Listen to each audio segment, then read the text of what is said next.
professor at Claremont School of Theology, a graduate of Yale University. He has held guest professorships at the University of Munich, the University of Cambridge, and Harvard University. He's the author of 26 books and has been translated into half a dozen languages. And he has traveled extensively to support interfaith research and activities.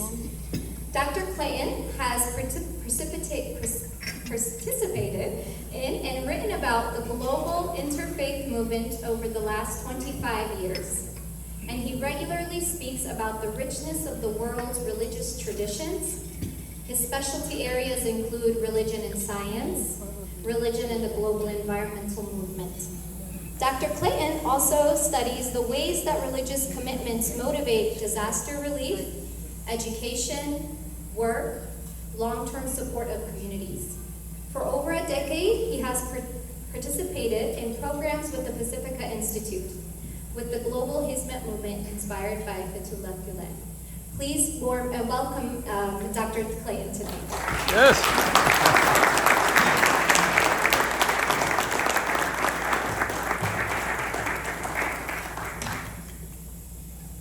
There you go, thanks. Hey, wasn't that a beautiful meal? Yes. Would you give our host a round of applause for a beautiful meal? So the best thing after dinner is to tell stories. Like 27 PowerPoint slides with long text. You gotta tell stories. And the best storytelling invites you to tell your own stories in response. So I'm hoping I make you restless enough that when I'm done, you'll want to start telling stories at your table and elsewhere as well. The other key is you make sure you never go long. Ladies and gentlemen, it was 2012 when I first encountered Hizmet. We had the audacious idea of launching a university that brought Muslims, Jews, and Christians together to learn in the same classroom. It was launched as Claremont Lincoln University. Some of the people, like John, who are part of that are in the room tonight. It was an amazing experiment. The Islamic Center of Southern California, core member. Academy for Jewish Religion, Los Angeles, core member. Claremont School of Theology, core member. Equally represented. So you're studying Holy Quran, and there are Jews and Christians listening to the Muslim teacher talking. The Christians are struggling with their negative attitudes toward Jews, and there are Jews in the classroom responding in real time. After we had the core members, we had to go find some organizations that would be part of this amazing experiment. So in 2012, I went out to the offices of Pacifica and met Tezcan, who was at that time had a major role there. And he leapt at the chance. He said, yes, we do dialogue. That's what we're all about. That began my relationship with this amazing movement. Hizmet, the umbrella organization of which the Pacific Institute is a part, as you heard in the film, is the Turkish word for service. The movement is inspired by a gentle, scholarly imam, Fethullah Gulen. As we celebrate Pacifica's 20th birthday tonight, I think I'd like to share a few stories from that journey. And I'll say that it was early on when Tezcan told me about some of the things that Fethullah Gulen taught, and I realized that I can't see the screens from where I am. No, I think I'm going to have to hand this to you and let you push the buttons. There we go. He's going to push the buttons, and I'll just say next, please. How about that? Okay. All right. So let's do the next one. There we go. Some of the core values behind Hizmet. Oh, that's not all on the same screen, right? Can we? We can't move it sideways. I don't know. I'll read what I can. Islam, Christianity, and Judaism all come from the same root, have almost the same essential features. Hey, there we go. He's fixed it. It can't go further, but it can move to the left. There we go. Oh, see, he's a genius. I can tell. You'll go far. You'll go far. and nourished from the same source. Actually, I get to move around unless the speakers give me feedback. Although they have lived as rival religions for centuries, the common points between them and their shared responsibility to build, well, that's interesting, the slides are different as well, to build a happy world for all the creatures of God, make interfaith dialogue among them necessary. That changed my life. I so deeply believe it's true. With centuries and centuries of religious warfare, and I'm afraid the dominant religion in the United States, Christianity, is one of the most active in religious warfare over the centuries. To have an imam say, no, we're brothers and sisters in Abraham. There can't be animosity between us. So that was the topic of interreligious dialogue. Let's go to the next one. And the next one is on terrorism and violence. Mr. Glenn said, terror can never be used in the name of Islam or for the sake of any Islamic ends. A terrorist cannot be a Muslim, and a Muslim cannot be a terrorist. A Muslim can only be the representative and symbol of peace, welfare, and prosperity. I've never heard it said more clearly. And could we have the chief rabbis and the popes and so forth say the same thing on behalf of Judaism and Christianity? What a clear, resounding message in his writings. And one last one, I could do dozens, but on democracy. Democracy, he says, is the only viable political system for humanity today. From there, our challenge is to deepen and strengthen democratic institutions. The goal is a society where individual rights and freedoms are respected and protected, and where equal opportunity for all becomes possible. Like, such clarity of writing. And I was hooked. I thought this interreligious university has to work closely with his men to carry out our own mission.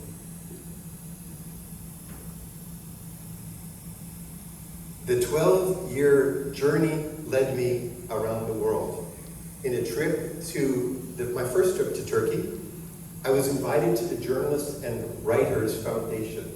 I sat in a room in the center of Istanbul, a lot of you may have known that group, with 20 of the most intelligent commentators on global affairs I had ever met. And I and the delegation engaged them with deep reflection about the nature of the world today. They were intellectually fearless. They were men and women of deep faith, but at the same time, they had an incredible analysis of the truth of the global situation. Ironically, since just a few years later, they were accused of launching a coup. In Ankara, I met an international businessman. Do you remember Attila? We sat in his, he took us out to dinner, and we sat in his living room. This man, though running a major international firm, was completely devoted to responding to global crises as they occurred. He described for us procuring the supplies and getting them into an airport in Ankara to be the first to respond to starvation in Africa. Or I believe he said, but Attila will check me, that his plane was the first to land in Japan after the Fukushima nuclear accident. These were people who gave incredibly of their own wealth and time to bring about service, to bring about peace, to bring about comforting where there's need. In the Philippines, his men organized a global conference of religious leaders and scholars to talk about similarities and differences at a Catholic university where we were all welcomed for this discussion. And then I was taken to a school in Manila where kids from poverty sections received uniforms, education, and a chance to make it in Manila for no cost whatsoever. And I thought, this is people who walk their talk. And then in Southern California, as I became more involved with Pacifica activities, I could sit, and many people in this room I've listened to multiple times on stages, as we talked as Muslims and Jews, as Catholics and Protestants, about our common ground, with police officers present, with politicians present, with scholars of various kinds present at the same time. And then, next slide please. There we go. The activities, the Anatolia Cultures and Food Festival. How many have been there at least once over the years? A lot of people in the room. 4 times. took place, a huge gathering. Let's do another one. Huge number of people. And one more. Oops, we skipped one. Go back, let's see. There we go. 1, 2, and 3. There we go. Drawing people together to celebrate Anatolian culture and to celebrate all the other cultures who arrived. Because, of course, when you see one, your own culture becomes more visible, doesn't it? And you become who you are as a Hispanic American child or a Panamanian American or whatever, wherever you might have come from. Actually, then the iftar dinners. Let's see if we have a picture. No, we probably don't. Of an iftar dinner. We were sitting at a table, and the Turkish man at the table said to my little 8-year-old son, he said, "Did you fast today?" And I thought, oh, this is going to be embarrassing. And Adrian said, "Yes." And I said, "Really?" And he said, "Yeah, I went online, and I read what Ramadan is, and I learned about fasting, and then I learned that this was a breaking of the fast, so I had to fast if I was going to break the fast." And the man's jaw dropped open. Like, this kid was completely convinced that this is, a beautiful thing to do. And he gave him a gift right there on the spot, which changed my son's life, actually. There, as you get that result. Right. And then I had the chance to speak, and this is both happy and sad, at state capitals around the United States.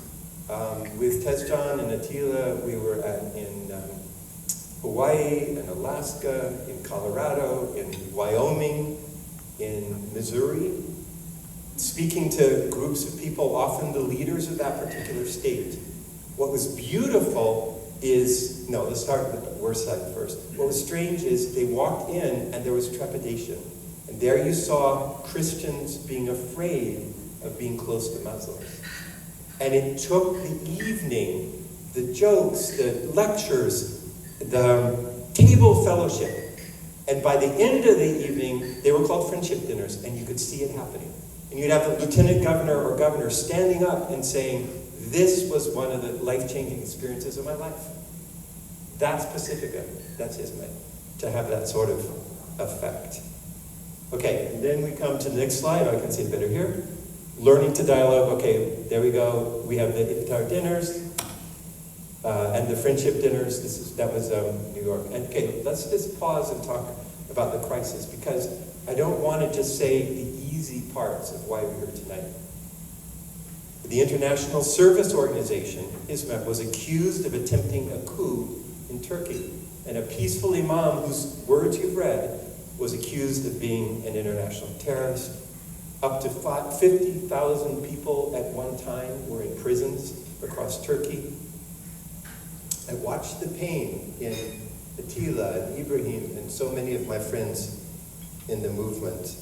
I had a brilliant PhD student who was a volunteer, whose brother was in prison. He and his wife were trying to keep the wife and the children alive and safe during months and months, 15 months or more, of imprisonment, unfair imprisonment. I watched them struggle to get money to Turkey. I watched them fighting to get through this dissertation. A book, by the way, on democracy in Turkey. Out of the classic Islamic texts. I think we need to pause and recognize that amount of pain. Attila, I remember seeing just the pain in your face. You were working around the clock to get money somehow to Turkey. There are people stranded in Bosnia, people stranded in Europe were trying to get out. And the whole movement turned to this moment of crisis. The funds dried up, the schools were attacked politically and closed. The friendship dinners couldn't be carried on. And then, next is the pivot. Let's do another slide. One more. Then Pacifica pivoted. That's what I want to make the major thing I leave with you. What happened after these accusations? So, as the years of oppression went by, it was clear that Hizmet could no longer be a Turkey-based movement. It needed now to be a global movement. And I want you guys to think about both the loss as an Anatolian celebratory organization now said, we can't be grounded in Turkey. That's been taken away from us by politics. But we can do service on a global level. In a sense, we don't have that home. We can't take, like the Lees in 2008, to Istanbul and show them all the things that we're doing in the schools, academy, and so forth. We have to show our work around the world now so that they can see it. That was a time of huge transition, of frightening. I remember we were lobbying in Washington, D.C. We stopped at a restaurant late in the night on our way up to see Mr. Gala, and Al and others were just looking in the face the necessity of no longer being able to have Turkey as a sort of home, central attraction of the Hizmet movement, but now to have the whole world as their field. How to make that transition?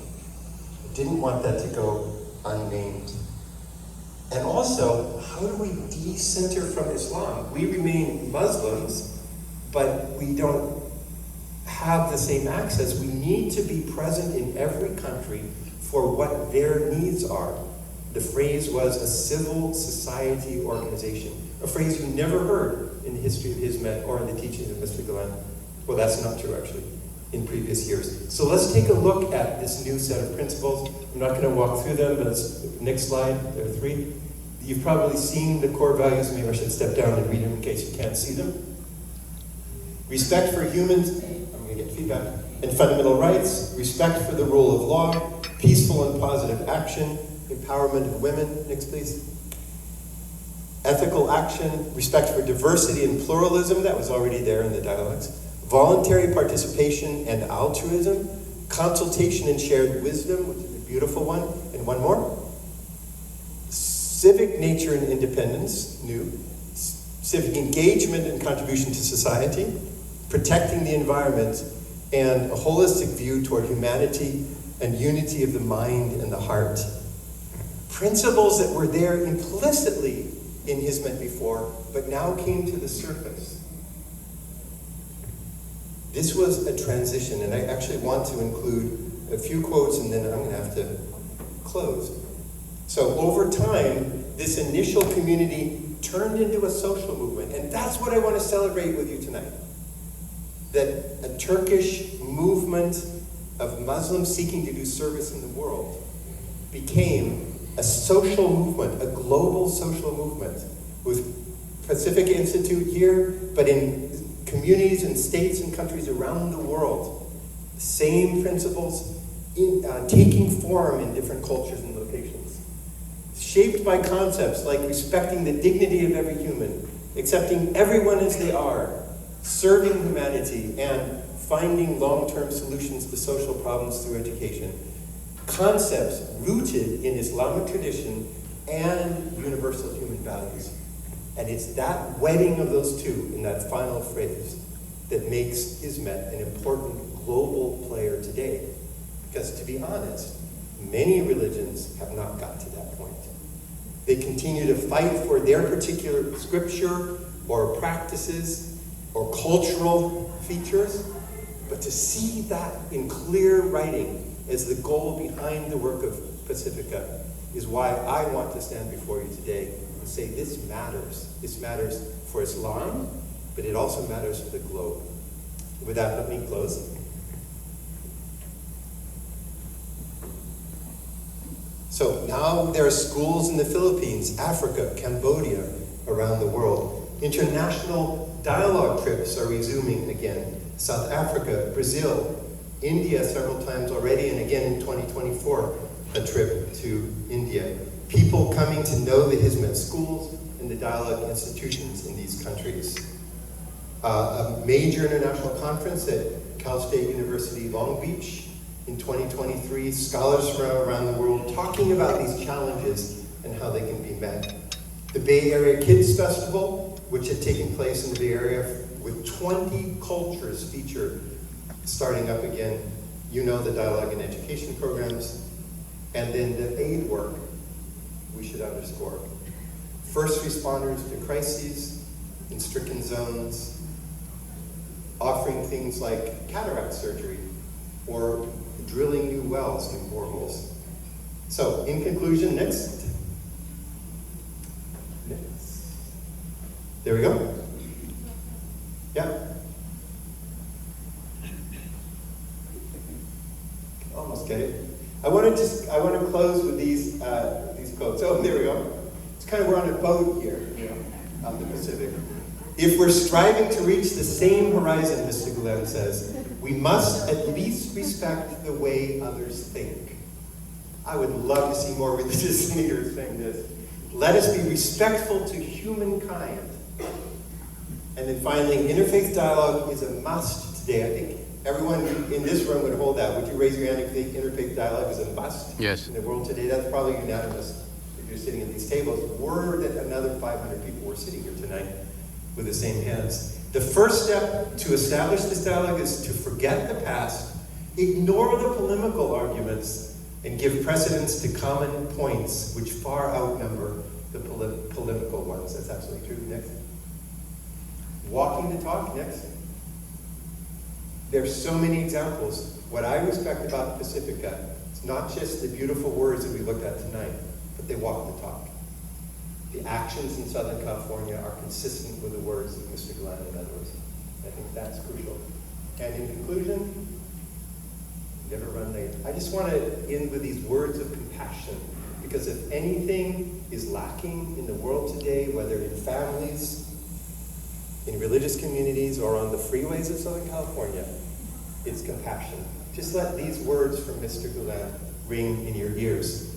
Well, first of all, from the religious traditions, the call for love in Christianity, in Judaism, Prophet Muhammad, peace be upon him. And now the last slide. 1, 2, 3. There we go. One more? There we go. The universe and all things, this is Mr. Gala, are essentially woven out of compassion. Woven out of compassion. And what brings created things their essential beauty is compassion indeed. Beyond everything else, it is the compassion that invigorates our hearts and that triggers humane feelings. Again, it is nothing but compassion which drives us in our inner world to do good, to welcome, and to help others. On behalf of Pacific Institute, I thank you for your support that makes it possible to do this work in our world in Southern California. Thanks very much.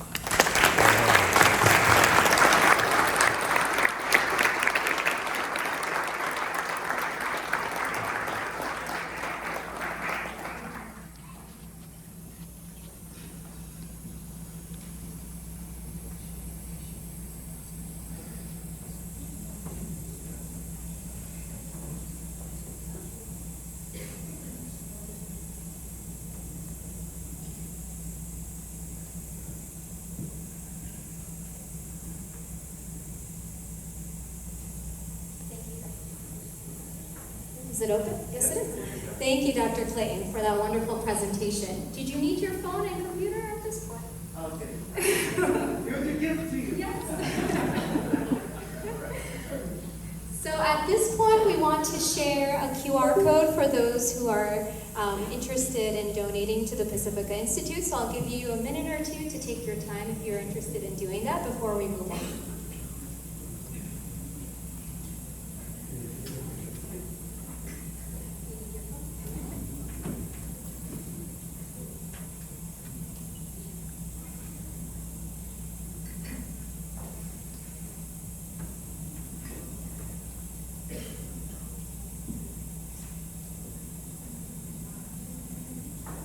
As you all are doing that, I also wanted to let you know that tonight we have a calligraphy artist among us, Mr. Mehdi Sayin. Mr. Mehdi Sayin, can you please stand up so everybody can see you?